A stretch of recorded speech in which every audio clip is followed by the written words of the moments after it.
Hey guys, so it is now going on, I think like 6:30? Yeah, 6:41 on Wednesday, August 18th.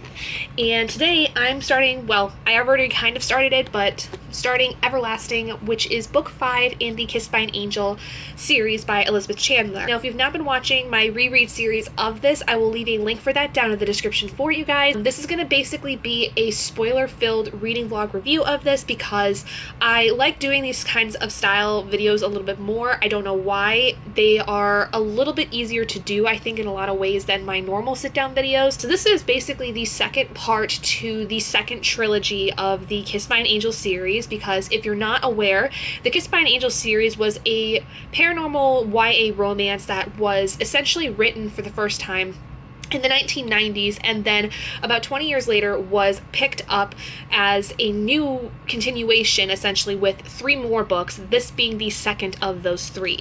So for those of you that are not aware of what the series is about, it starts off where essentially there is this awful accident where our main character Ivy and her boyfriend Tristan get into, and Tristan ends up unfortunately dying, and the book series is essentially about their kind of star-crossed lovers kind of adventure, because Ivy had always this belief of angels and that angels were always with her, and then when Tristan dies, she believes that that is no longer real.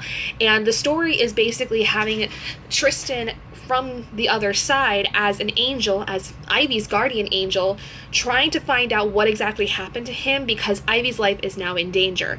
And the main plot of that got resolved in the 3rd book of the original series that was called Soulmate. The second trilogy focuses more so on the things that happened a year after the accident that Tristan was in that killed him.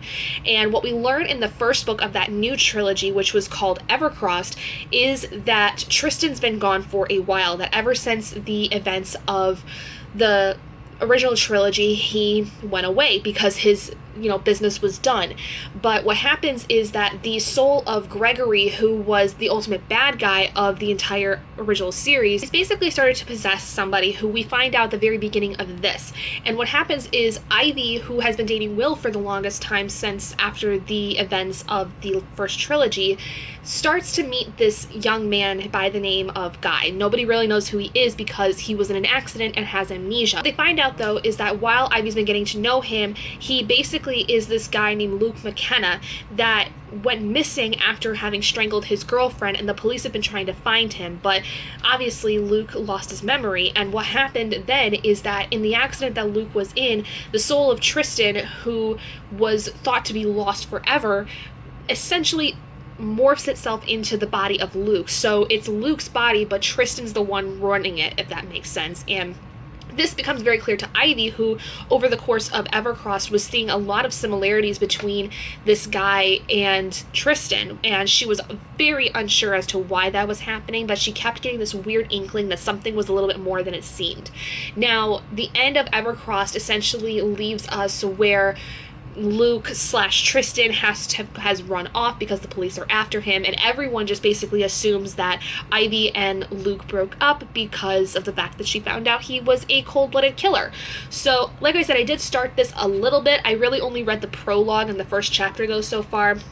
So it was only about 10 pages worth, but for those of you that are not familiar with how I do these reading vlog reviews, usually I will check in about every 100 pages or so just to give you guys a rundown of what's happened, especially because this is going to be a spoiler-filled one, so I'm going to be talking about the individual chapters, what happens in them, things like that. Honestly, the second trilogy is not as good. I found that Evercrossed was not my favorite of the books in general, and so I'm hoping that this will fare better, but I don't have my hopes up either, because overall this series has been fairly underwhelming, which is a surprise because this was one of my favorite series from when I was in high school, and I just feel like it doesn't hold a match to what I remember it feeling like when I read this for the first time when I was a lot younger. But such is the case, unfortunately, with a lot of older YA material, quite honestly. So hopefully this will fare a little bit better, though, but we'll have to wait and see. So I will see you guys when I've reached page 100. Hey guys, so it's about 7:36 on Thursday, August 19th. I'm just now getting to you guys about this because I just had no time over the course of the day to talk with you guys earlier, but I did reach page 100 and 2 of Everlasting. I almost called it Evercross. Yeah, so I haven't done any reading today because I did most of this reading yesterday, but I will be doing some reading tonight. We're gonna go over the first 100 pages of this. We start off in the prologue where Gregory talks about how he's really starting to take over Ivy's best friend, Beth. Now, this was something that in the last book we kind of got some inklings towards, but it is very apparent that he is going to slowly cause her to lose her mind over the course of this book and essentially wreak vengeance on Ivy for the fact that he was killed at the end of the first trilogy.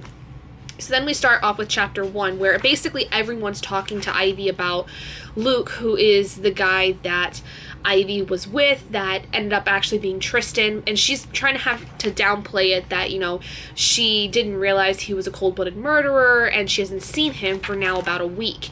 And then she starts seeing that Beth's really not doing well. She's becoming very distant. She's not really sure what's going on, and she's starting to get a little bit worried that the things that she saw might likely be caused by Gregory being enveloped in her, and she's already starting to kind of piece that together.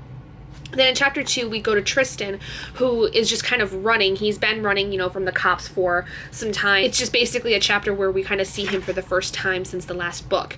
Then chapter 3, we have basically the kids, Ivy, the girls, Kelsey, Danya, and Beth all sitting outside. And Kelsey keeps trying to get Danya and Ivy to go to these parties with her that are on the beach because Danya's, you know, pretty bookish. She doesn't really, like, interact with too many people, unlike her best friend Kelsey, and Ivy obviously is just not much of a partier in general. Then basically Max and Brian, two guys that are friends of Kelsey's and Danya's, come up and they try to convince everybody to go to the parties. And then it brings up the fact that in the last book, Ivy at the very beginning had been in a car accident and basically had died trying to go with Beth to get Danya and Kelsey from a party that was at Max's house.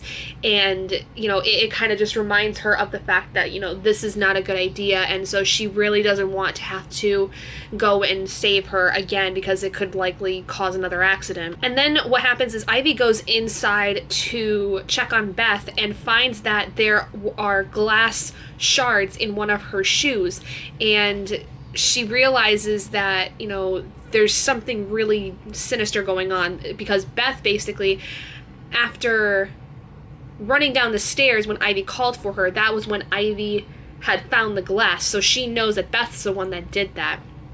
And then chapter 4, we go back to Tristan again, who ends up calling out to Lacey. Lacey is this angel that Tristan had worked with when he had originally died in the original trilogy, and she's kind of had a thing for Tristan, and he doesn't really know that, but she has had a thing for him, and he's basically asking her to help him figure out what's going on. And so what exactly she tells him, though, is that, dude, you're kind of like in big trouble. She says, Tristan, did it ever occur to you that somebody beat up that sexy body you're hauling around, left it to die, and will be real unhappy to find it still moving, meaning the body of Luke that he's taken over? So basically what she's getting at is whoever likely beat up Luke's body, because he was found beaten and bruised before having amnesia, she's saying that whoever likely did that to him is looking for him as well as the police.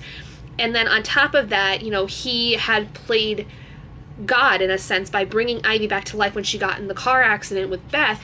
And then on top of that, getting himself sucked into the body of Luke is like a huge no-no, and as an angel, and so she calls him a fallen angel.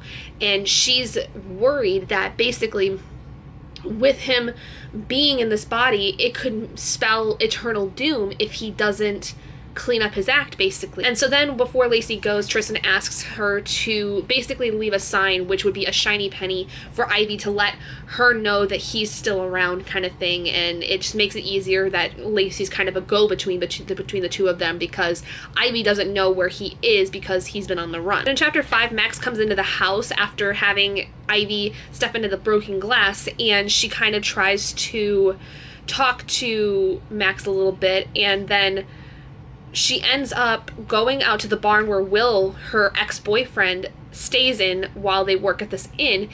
And she overhears Beth talking to him, saying that basically Ivy's the one that put the glass in her slippers and did the same to Beth. And essentially she's trying to like get Will to turn against her.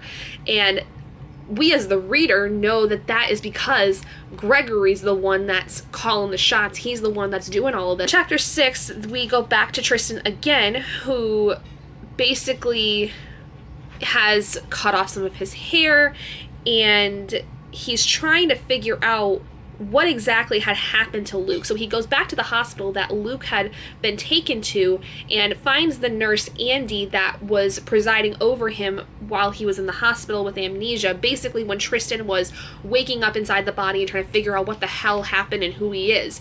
And what Andy tells him is that he had swallowed a lot of seawater because he was found drowning, and he said that he was so confused when he regained consciousness they thought there was brain trauma, but the scan showed nothing. Then Andy talks about how his blood alcohol level was elevated, meaning he had been drinking at that point. He said everyone has a different threshold for inebriation depending on their physical makeup and their history of drinking, but I remember being surprised your number wasn't much higher. You were unconscious for a long time. You had lost blood, but not an excessive amount. The knife wound that he has on his neck wasn't as deep as it appeared. You could have been knocked out by a blow to the head, but as I said, there were no signs of a serious blow. Despite the seawater you swallowed, there were no signs of oxygen deprivation from being underwater for an extended period of time. You were a true medical puzzle.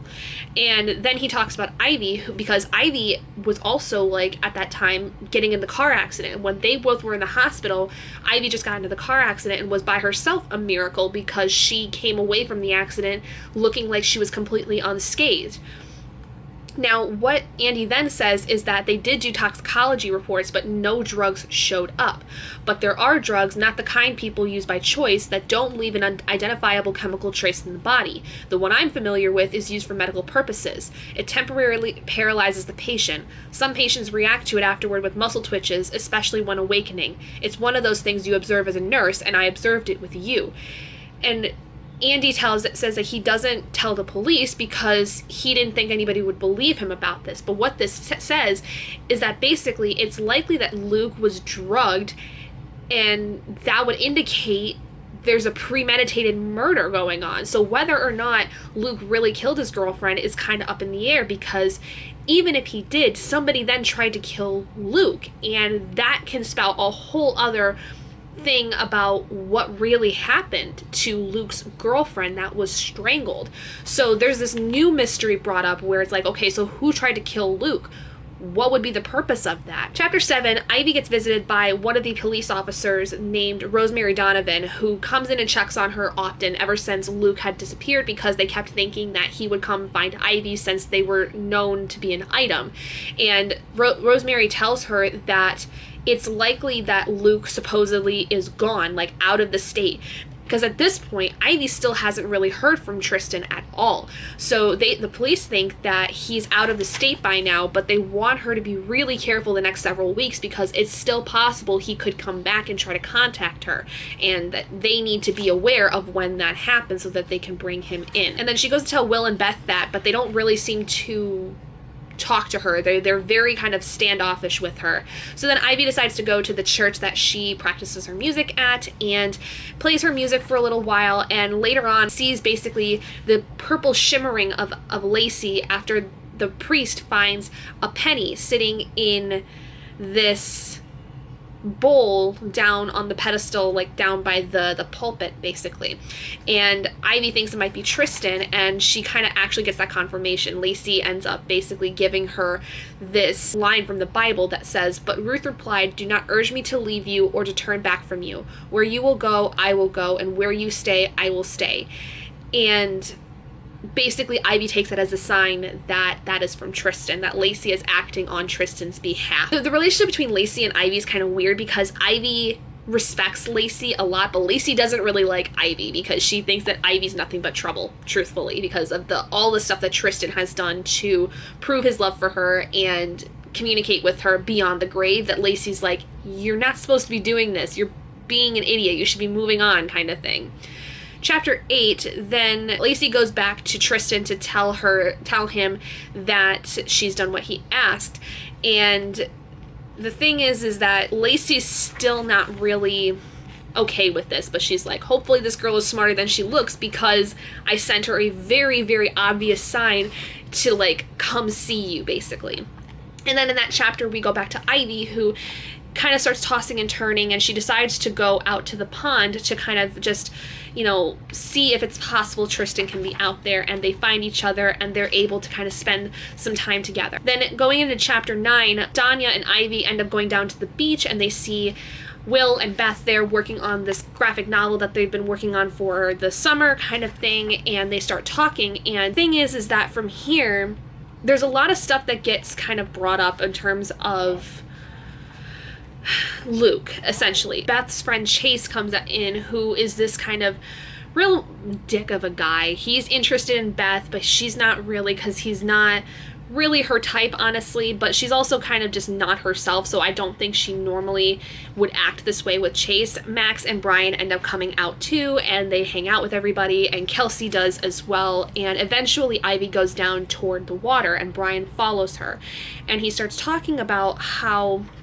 essentially he used to be friends with Luke many years ago. They used to be best friends, and they grew up in the same neighborhood, basically, and he was somebody that Luke relied on for a lot, because apparently Luke had a really rough upbringing, and Brian was the guy that really stood by him for a lot. And so he kind of tells Ivy that it's incredibly likely that if he loves her as much as he thinks Luke loves Ivy, he's going to be coming back. I think it's something where he's kind of not necessarily giving a warning, but he's kind of trying to give her some hope, I guess, because Brian's a really skeevy sounding kind of guy. He doesn't really seem to know where not to cross a line, but this is like one of the actually kindest moments he's ever had in the entirety that we've known him since ever crossed. But then we get into chapter 10, where Ivy and Tristan are sitting and talking to each other, and they're trying to basically figure out more about Luke. He ends up telling her then too about the fact that it's likely that Luke was drugged and somebody tried to kill him. Then when Ivy gets back home from that, she doesn't see anybody inside the cottage that she's in, and then she basically finds Beth and starts kind of trying to confront her, saying that she's not herself. Like, she really thinks that Gregory's haunting her, and Beth's like, that's not true. Gregory's the one that's haunting you.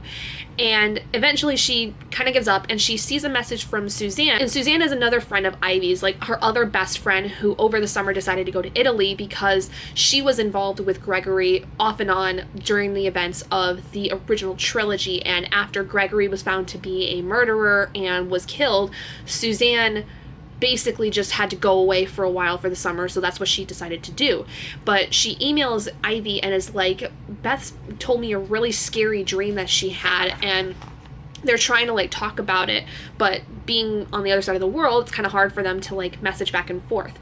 And then eventually Beth goes upstairs and lights a candle, and that is like just found laying on the bed randomly, just not acting at all like she would. And when Ivy tries to put it out, Beth gets agitated, and then they start kind of trying to confront each other about this stuff. Ivy tells Beth that, you know, somebody put glass in her shoe, and Beth's like, well, that was you, obviously. And she's like, no. Was that you that did that? Why would I want to do it to myself? She's like, just to kind of get attention, because you don't have Will anymore, you don't have Tristan anymore, so you need to get attention from somebody. It doesn't matter who it is. And it's like a really weird moment, because obviously like Ivy's agitated because she's like, this is not my best friend. I don't know what the hell's going on. But then she goes back downstairs to read another message from Suzanne, and it says that in the dream, a girl was being choked, and it was Ivy. And then we go to chapter 11, where Tristan wakes up in this church that basically Ivy had told Tristan about, that Will had found. There was like a broken latch. It was a church that was basically going to be used for this community service project kind of thing. And it was just an old church that wasn't being used anymore, and they were going to kind of use it as a landmark. But there's a panel at the bottom of the church that was like broken, so he could sneak in through the basement and go up and find a place to sleep that was not outside. And so he wakes up there, and he's looking around, he's kind of seeing everything, and then at one point he finds Beth standing outside, and she's looking up at like the spot where at the top of the church that he would have been in, but Tristan's down at the bottom, and it doesn't seem like Beth can see him. But then he starts wondering, why is Beth even there? That doesn't seem like a place that she would go.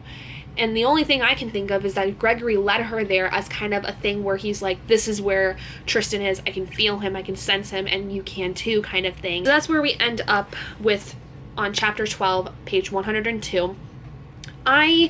At the beginning of this, like it a little bit more already than I did Evercrossed, but I'm not really getting my hopes up just because I don't know if it's going to fare any better than Evercrossed did. I was really disappointed with how that one was, but now that we have this new element involved where it's likely that Luke originally was drugged and possibly murdered is interesting, because I have a feeling I might know who would have done it, but I'm not 100% sure either, because I've been hesitant to like really put all my eggs in one basket, just because I feel like most times I don't always get the right answer when it comes to like coming up with ideas of who did what. So if I do find though that the person I am thinking of as the murderer is the murderer, I'm gonna say it's kind of predictable, because this particular character does not necessarily come off as anything but kind of weird and skeevy. So I will be just quite disappointed, I think, if it's them as opposed to somebody completely out of left field. I would much rather it be out of left field and be given an explanation than guess which one it is and be proven right, only because of how predictable it is, if that makes sense. Hi guys, so it is now after 6 o'clock in the evening on Friday, August 20th. Yay! It's the weekend. I'm really excited. Please ignore the mess behind me. We actually moved the bed where instead of it facing like this way toward this wall, it's now facing that wall. So yeah, anyway. Today I reached page 207. So starting off on chapter 12, we have a moment basically where there was a party being talked about that Ivy and Will and Beth were going to go to at this guy Chase's house, which Chase we've known since the last book. He is an old friend of Beth's who had moved away several years ago and had come back toward this town and basically has been trying to win over Beth, but Beth's not really been that interested in him because, for one, he's kind of a douchebag, and two, Beth's just not really been herself to where she's even communicating well with anybody, let alone Chase. So basically though, they decided to go to a party at his house. They just kind of check it out because Chase is like a really wealthy guy. His dad's like this really big defense attorney in the area, so he's got a very, very nice house, and everybody kind of starts walking around, talking to people, all that stuff.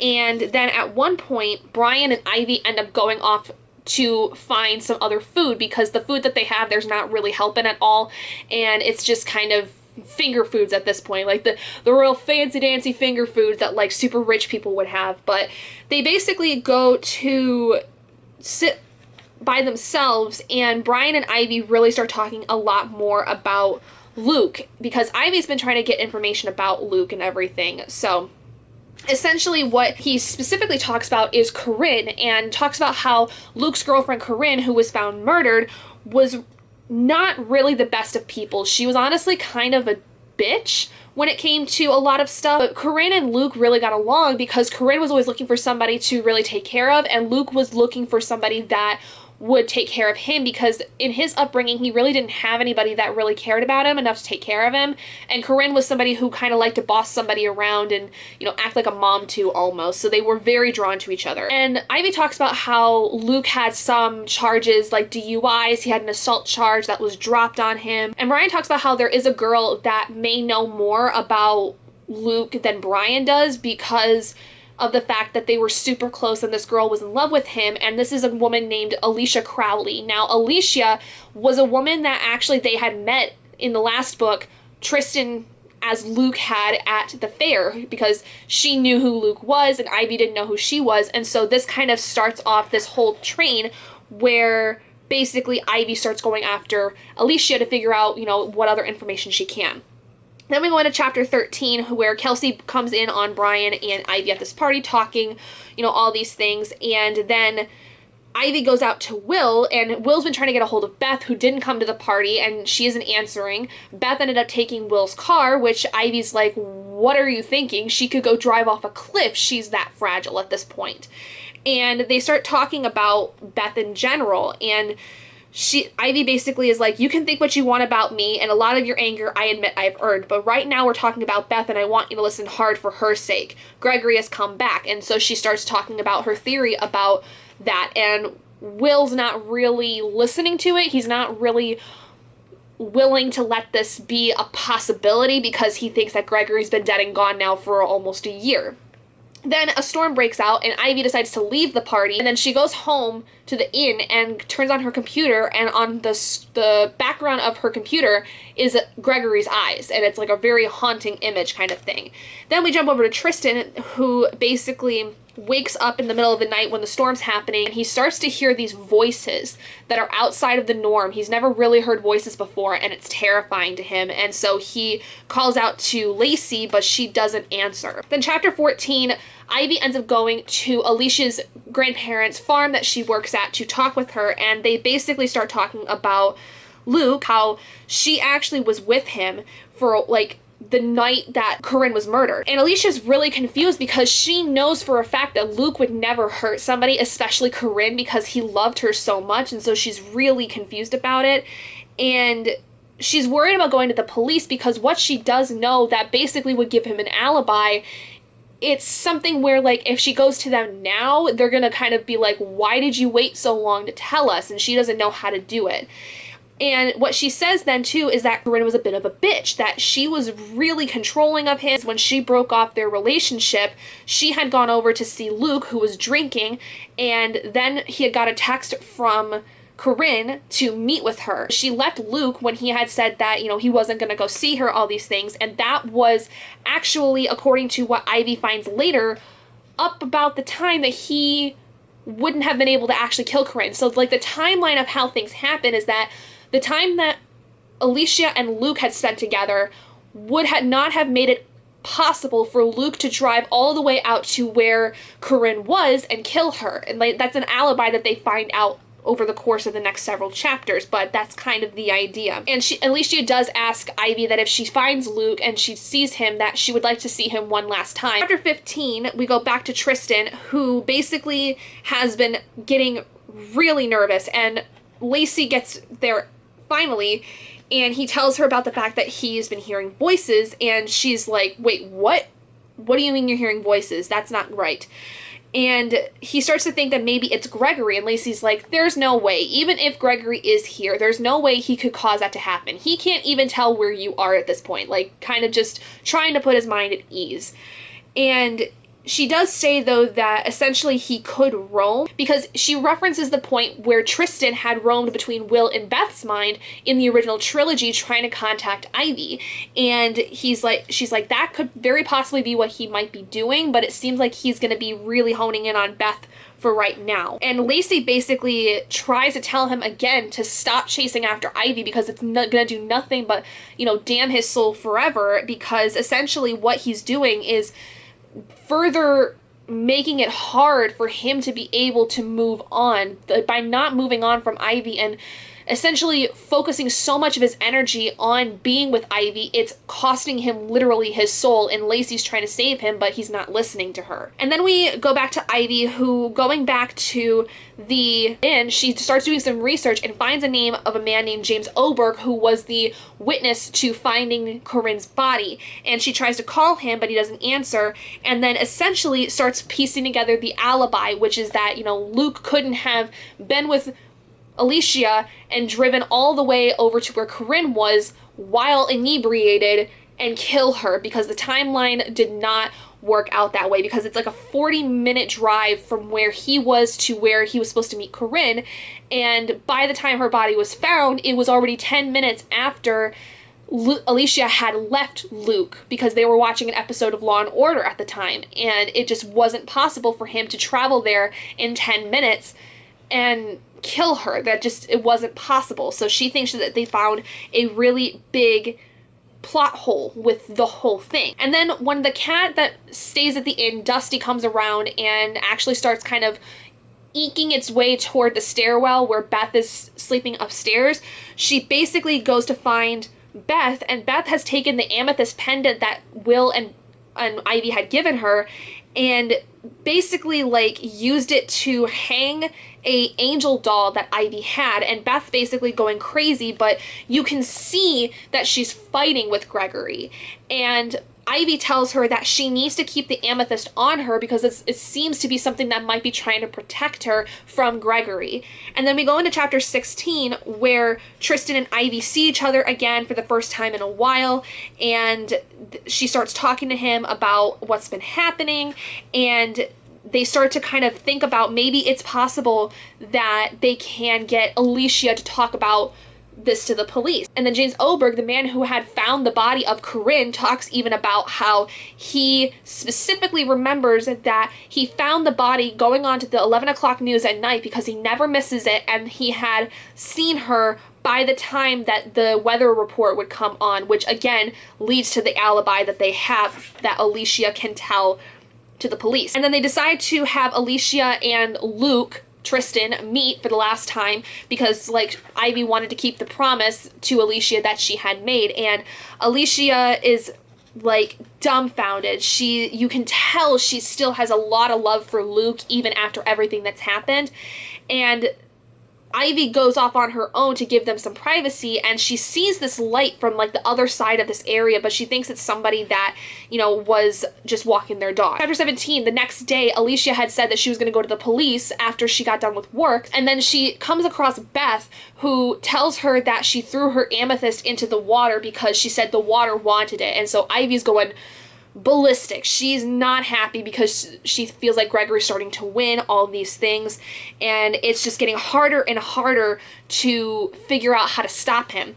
Then Brian shows up and he tells Ivy that Alicia was found dead a couple hours ago, and she was found in this water by this canal, so it looked like she had drowned basically, but it didn't look like she was strangled. And Brian warns her that if he found out that Alicia was killed and he wasn't the one that did it, he is likely to come back even more so now because he still thinks that Luke is gone. He doesn't know that Luke is in any way around. And then Ivy goes to Tristan and tells him, and they're freaking out about it. And then she also tells Tristan about Beth, and she says that I need to get a hold of him and get him away from her soon because this is getting to be ridiculous. Chapter 18, we basically go with Ivy back to the inn. She lays down on the couch, and all of a sudden she feels like she's suffocating and finds out that Beth is trying to literally suffocate her with the pillow. And the only way she's able to get out of it is because Will ends up randomly coming in and stopping Beth. And Will at this point starts to realize, okay, Ivy, I think you're right. I think Gregory's really getting to her because they're able to see this little glimmer of Beth come back, and she's scared. And so they realize that there's something really wrong, but they still don't know what to do with it. They still don't know what to do to help her. So at the very least, they try to stay with her overnight so that they can try to like keep her calm. But Will even is starting to be like, fuck, this is not going well. We need to do something about this. And then Lacey comes to visit Ivy, and Ivy tells her that Beth tried to kill her. And essentially, Lacey's like, you need to leave. Like, you need to get away because this is like getting to be really bad. And Lacey also is like, have you even told Will about the fact that Luke is Tristan? And at this point, Ivy's like, you know, I was gonna tell him, but between that and with what's happening with Beth, it just feels like right now I need to get him to trust me first and foremost, because ever since their breakup in the last book, they have not really talked much, and he doesn't seem to really trust her at all, and so she's trying to gain his trust by working on this thing with Beth. And Lacey's like, all right, I guess, you know, whatever. Just do what you're gonna do, but don't be stupid, basically. And then chapter 19, Ivy decides that she's going to act as if she's going home for a few days because of all the craziness and the fact that she's been working a lot. And Chase comes by, and he starts acting kind of weird, and it's just really interesting. He, like, just starts spouting a bunch of different stuff that he finds out because of his dad that is, you know, a lawyer and all these things. And Ivy leaves, then she goes over to Tristan, who basically is like, I'm really excited you're here. I thought you were going to be gone, but I'm so excited that you're here, kind of thing. And Ivy reveals that she's basically going to dress up as a fake art student to go and talk to people that Corinne knew. This person is a longtime confidant named Tony, and she's gonna try to see if she can talk to them a little bit about Corinne and get some like verified information about who Corinne was and what she did and all these things, because the picture that it paints of Corinne doesn't match up with what it seems like the relationship between her and Luke was. And it's just kind of bizarre. So then chapter 20, basically Ivy goes to talk with Tony and his sister, apparently, who they both are like, Corinne fucked us over, she's an awful person, and she kind of got what she deserved. So that's pretty much it. My battery's gonna die, but that's essentially what we learn, is that Corinne's a bit of a bitch, and likely what happened to her was something that was still very awful, but according to a lot of people, she probably deserved it. So still unsure of who might have done it at this point, but I'm curious to see now where this is going. Hi guys, so it's now just after 10 o'clock in the morning on Monday the 23rd, and I meant to like come and finish off this vlog a couple days ago, but lost track of time. I ended up going to a convention over the weekend and then just had to help my sister move back to her townhouse back closer to her college on Sunday, so it was just a very crazy weekend, and I didn't really have time to sit and share with you guys the end of Everlasting. So chapter 21, after talking with Tony and his sister, Tristan picks up Ivy from that area, and they end up going over to Corinne's grandmother's,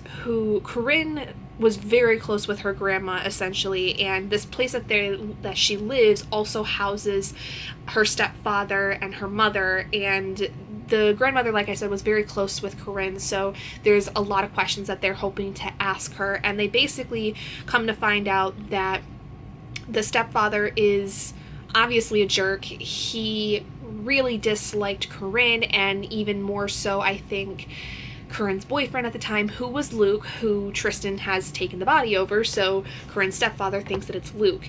The one thing that they do talk about is that Corinne's grandmother had found a little cufflink that was in this jar of buttons that she used to sew with, and Corinne knew exactly what to do with these buttons. She knew that this was a place that her grandmother would look, because Corinne was very good at organizing the buttons, and so if there was one thing that was out of place, Corinne and her grandmother would know about it, and that was how Corinne's grandmother had realized that something was not right about what happened to Corinne, and it seemed like it might have been murder, because this cufflink there seemed to have been some kind of a clue. And that goes into chapter 22, and they're not sure where the cufflink comes from, you know, who it's made by, all these things.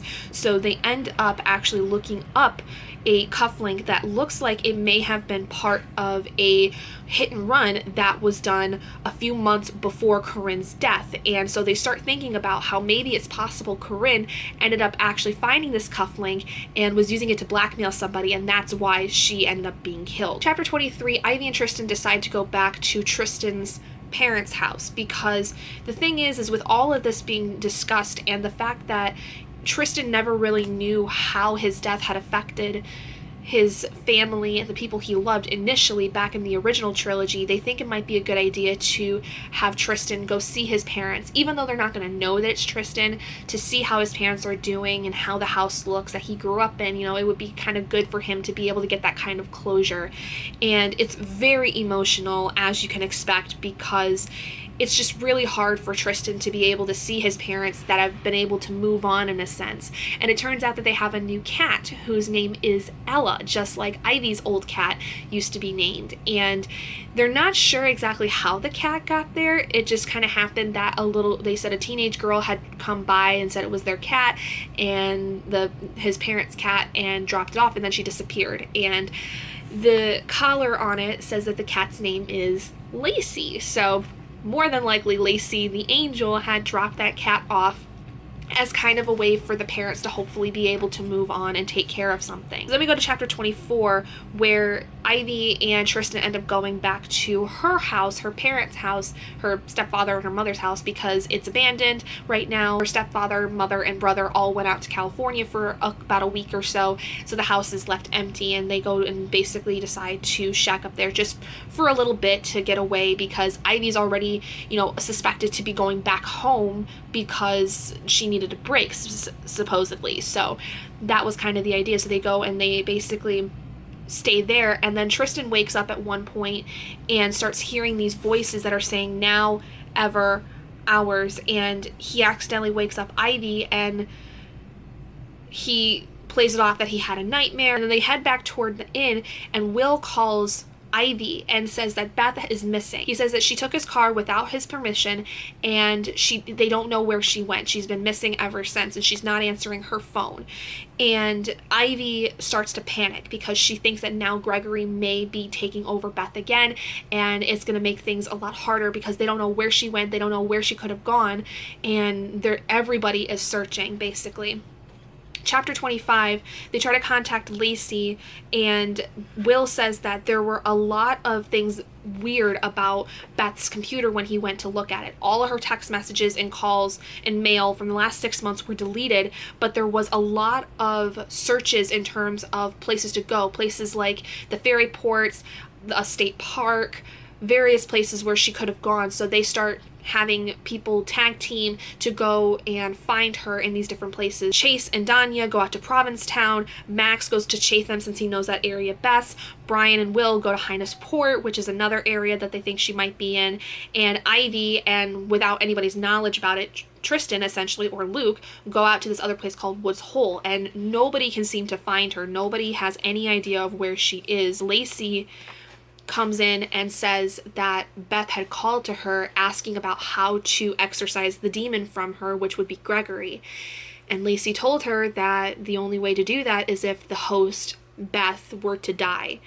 And so they immediately think that Beth is going to try to kill herself to get rid of Gregory and protect everybody else. And so that's when Tristan, thinks about going to the church. And so they all basically head over to the church. What happens then too is Will and Brian see Luke for the first time since he had run off, and Will is obviously pissed. He doesn't want Luke there. Brian shows that he's excited. It's the first time he's seen his best friend in quite some time, and he's asking about him, all these things, but Will is just really not digging this. He is not happy that Luke is here. He thinks that there's nothing important for him here and he needs to go away. And Ivy's like, this is not about him right now. We'll deal with that later. Right now, we need to find Beth. And then they head over to the church, basically, in chapter 26, and they're hoping to stop her before she does something that's gonna, cause her death. And they just barely manage to get there and save her before she kills herself. But what happens is that when she goes to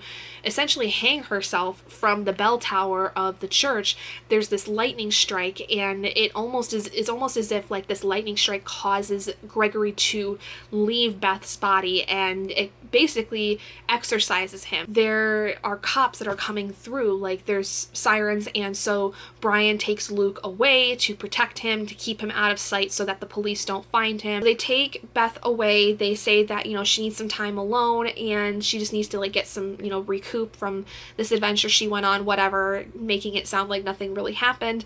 And Ivy ends up taking her back to her parents' house, and they watch over her, Luke and Tristan and Ivy. And then Ivy and Tristan end up heading back to Corinne's grandmother's, and they say that they realize what the cufflink might be from, and they try to encourage her to send it to the police because they think it may have something to do with Corinne's death. But then what happens is Tristan realizes that he's going to end up needing to go back into hiding again because there's been a lot of people who've seen him recently, and so it's entirely possible he could get outed. But then they realize that they're being followed by somebody and they don't know who it is, and this person tries to run them off the road.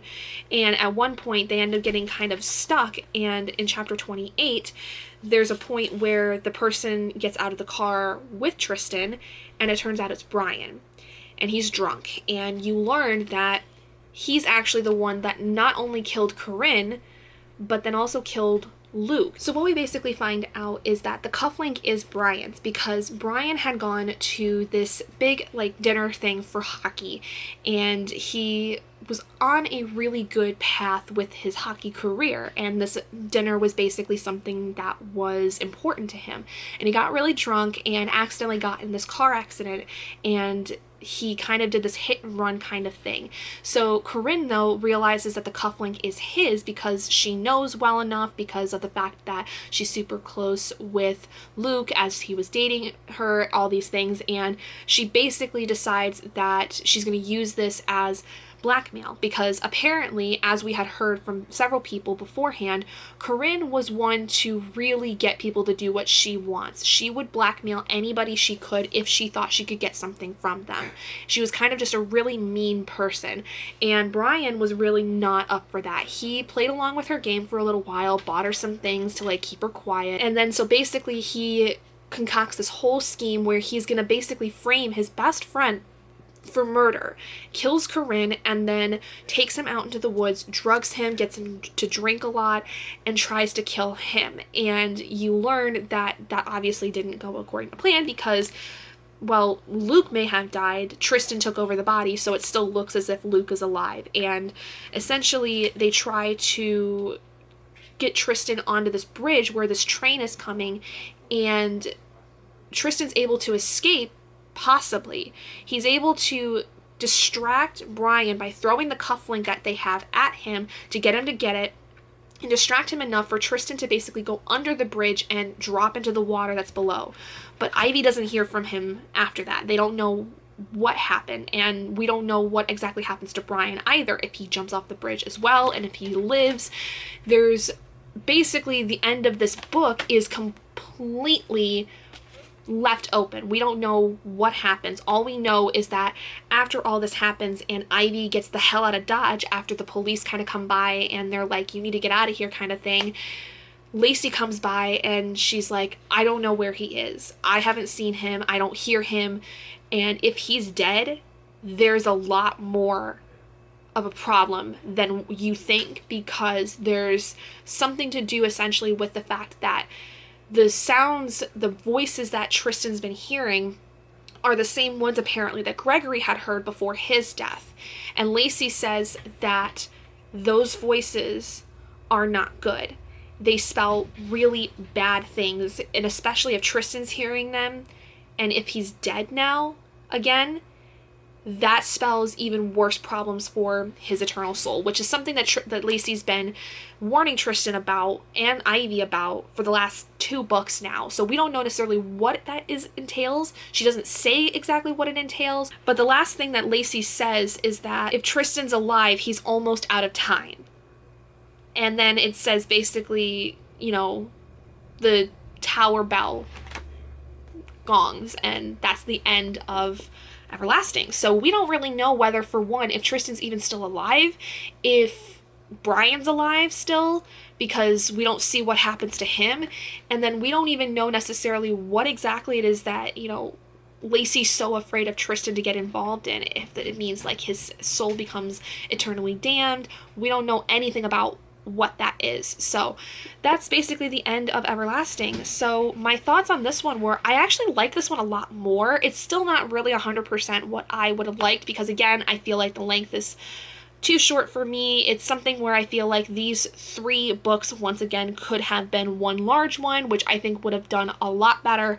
And I feel like that this one, though, was really good in terms of the atmosphere, because we've got more into the thick of the mystery surrounding around Corinne and Luke and what happened to them, and then the incredibly dire situation about Beth and Gregory and how that's all going. I feel like this book, just the stakes were raised a lot more than the first one, and I feel like that just kind of hit a lot of good atmospheric notes that I really had appreciated, and I just feel like it made it so much more enjoyable this time than Evercross did. But again, like I had said earlier, my thought of who the person was that did all of this did come true. I did originally think that Brian was the one, and I didn't say it earlier because I didn't want to, like, you know, say it and then be proven wrong, but originally my thought was that Brian was the one that ended up killing Corinne and Luke, and I was proven right, which, like I said before, if I was proven to be right, it seemed pretty predictable, because from the very beginning of Brian's interactions with Ivy, he seemed very skeevy and just kind of weird, and I didn't like him. I got a really bad feeling off of him, and whether that's because I already like subconsciously knew he was the bad guy in the back of my mind and just had forgotten at first, and the feeling I got from him was kind of the remnants of the memory of reading this the first time, I don't know, but still on the page he just seemed very creepy, very strange, to the point where it just didn't seem like he fit with the rest of the group exactly, so it kind of already has set him apart and made me start thinking about, is it possible he could have been the one to kill Luke? And I was proven right. So I feel like that also went into a factor of my rating as a 4-star as opposed to a 5-star. It's, you know, it's fine. I really liked it. I liked it a lot more than I did Evercross. I think there were a lot more great things added into this one than there was in the first part of this. But again, not really 100% what I had expected, and seemed kind of meh in terms of like overall. I just feel like it wasn't one of the series that really aged as well as others. I feel like with Thirst, the series aged pretty well, and this is just not one of them, unfortunately. Let me know what you guys thought if you read this yourself, what your thoughts were in terms of especially the reveal of the bad guys so early on, because there still is a whole other book with this that we still have to go through before the end of the series, and you would think that just like it was in the original trilogy, the reveal of who was the bad guy wouldn't be until the last book. So how do you feel if you've read this about the reveal being in the second book as opposed to the third? Thank you guys so much for joining me in this video. If you guys did enjoy it, please do give it a big thumbs up, and if you haven't already and you'd like to be, hit the button down below and subscribe to become an owlet in our flock, and I will see all of you guys in my next video. Bye guys!